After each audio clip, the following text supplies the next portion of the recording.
So it seems like you guys really wanted a video on Kai, and I can definitely see why. Everything about him just screams mystery, and the amount of intel he was able to bring is absolutely insane. If there was one character that personified the saying, "there's more than meets the eye," it'd definitely be Kai. So as always, let's get through some introductions.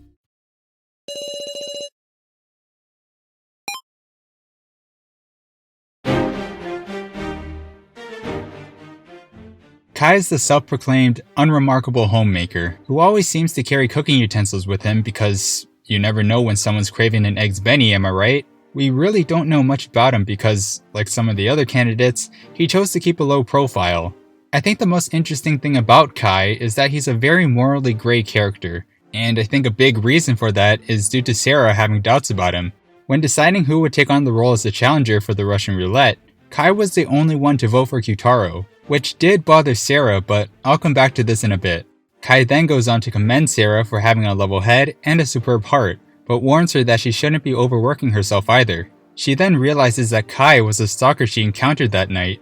It's important to keep in mind that we're seeing the game through Sarah's perspective. Whatever she thinks about a certain character is going to sway the player into thinking in a similar direction. Kai was the stalker we saw that night. He's also the only one who didn't vote for us. Needless to say, it wasn't looking good for Kai. But then he hits Miley over the head, and then suddenly, you don't know what to think anymore. It was very much a knee-jerk reaction to Miley bullying Kana.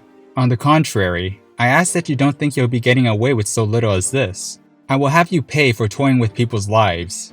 Sarah was confused. She thought that Kai could have been with the kidnappers, but when he hit Miley, there was undeniable hostility and anger. But the confusion doesn't end there. Now reveals that Kai was the one who threatened her when they were in the kitchen. In exchange for keeping quiet about her whereabouts and Mishima's head, he wanted her to take the laptop back from So. He took advantage of Nao's distraught, and even used Sarah's name to further put her in his debt. Please, Miss Nao. I am not the only one who will be in trouble if I do not get that laptop. Miss Sarah will be as well. So it seems as though Kai didn't want anyone accessing his laptop, especially not So.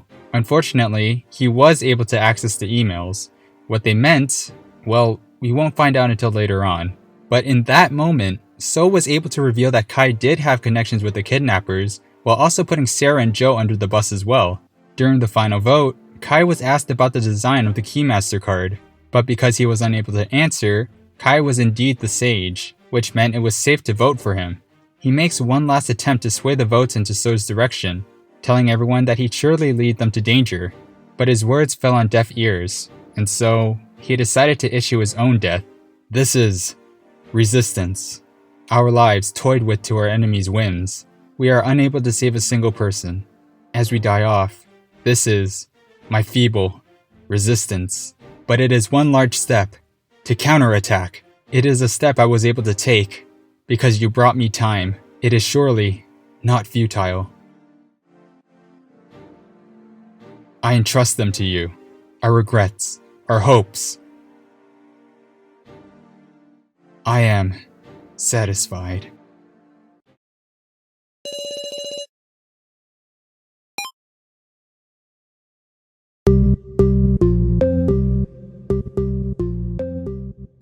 So was Kai one of the kidnappers? Did he betray them? Was he on our side but had some sort of connection with the kidnappers? Or was there a traitor among the kidnappers who wanted to destroy the death game from the inside? If so, was he in contact with Kai to have him assist with the plan? Ironically, this is where we get to explore Kai's character, after he died, because the game just loves doing that to us. Kai had been working in the Chidoin household for a period of time and was given an apron by Sarah's father as a token of gratitude. According to the emails on his laptop, it seems he'd been in contact with Sarah's father, telling Kai to keep up the guard work. A second group of emails revealed that he betrayed something called the Organization, and possibly one of his parents as well, telling them that he'd stand up to anyone who harms Sarah. A third group of emails has Sarah's father warning Kai about a potential danger targeting Sarah. The final group of emails ends with Kai falling into the kidnappers' hands. In the end, Kai really did fall victim to the so-called Organization in order to protect Sarah, and that's the main takeaway from all of this. He wanted to protect Sarah with his life, which is why he entrusted everything to her when he died. His regrets, hopes, but also all of the information he had on his laptop. Even after his cover was blown, I'm sure Kai was still trying to warn me. That night, coming home with Joe. That's why he stood in our way. Then I remembered what the stalker had been saying. Now, here's where it gets even crazier. Upon accessing the various folders, it's revealed that Kai belonged to a vile organization and was raised as an assassin, but he couldn't bring himself to kill another human. He was then given the task to guard Sarah from the shadows until the death game began. Not something he was necessarily thrilled about doing, but the more time he spent with the Chidoans, the more he cherished them. For the first time, he had a reason to live. He wanted to see Sarah grow and mature. Remember when he chose not to vote for Sarah to be the challenger in the Russian roulette?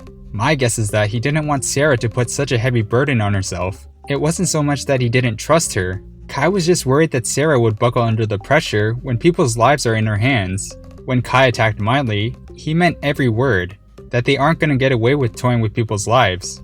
And for someone like Kai who couldn't kill another human, Miley really had to have done something so unforgiving that would force Kai to resort to violence. The same goes for So as well. Granted, he didn't kill anyone, but given his past, Kai doesn't strike me as a violent person. He was afraid of change, and was even disgusted when Sarah's father treated him like family, but he learned to appreciate this change because he was shown affection for the first time, hence why he stopped Miley from hurting Kana and turned his back on the organization. With regards to the rest of the information on his laptop, he basically set us up for endgame here. He reveals that the organization is named Asunaro, and the death game they've created is not for pleasure nor for revenge, but rather a mission according to his father Gashu. He also suspects that the death game revolves around Sarah in some sort of way, but isn't sure why. Finally, there was a file on one of the participants that was deleted, but was restored. The only reason why a file would be deleted is if the person had died. Perhaps this meant he was revived somehow. The person in question is, of course, Midori. So, how did this information affect Kai's view of So? I mean, before he died, he warned everyone not to trust him, but why is that? He could have made the same observation as Kana, and assumed that since they were both wearing the same scarf, So could have had some sort of connection to him. If that's the case, then why would he think Midori is dangerous? Well, the only reason I could think of is the fact that he was able to revive, or maybe he wasn't dead in the first place. The only other person who'd know about Midori's identity was Alice, but there was no point in the game where Kai had interacted with him. Even if he did, I doubt he'd be willing to show him the contents of his laptop. The only reason why Alice recognized Midori was because he saw a picture of him, and I don't think Kai would reveal important information to him, seeing as he told Now that the information could put Sarah in danger. Another guess is that he was able to watch one of the AI simulations, but again, it doesn't seem very likely because he was only able to access a small amount of the database. The only other reason that makes sense to me, but admittedly is also kinda dumb, is just his intuition. The only time we see Kai and So interact with each other was during the main game, and he might have gotten the impression that this guy's probably bad news, especially since he was questioning Now quite a bit. So knew that Kai had something to do with the kidnappers, and so he wanted to blow Kai's cover. Feeling pressured by imminent death, Kai tries to convince everyone to spare his life in exchange for everything he knows about the death game. I know this is pretty weak reasoning, but I'm honestly kinda stumped, so let me know what you think in the comments. I think Kai is one of those characters who's secretly goated.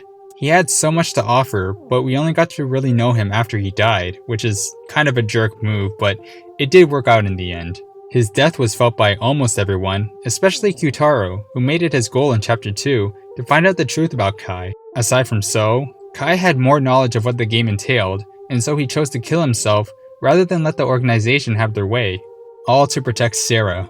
But anyways, that was the story of Kai Satou. I hope you guys enjoyed it, and if you did, please leave a like and a comment, and also subscribe to my channel for more Your Turn to Die content.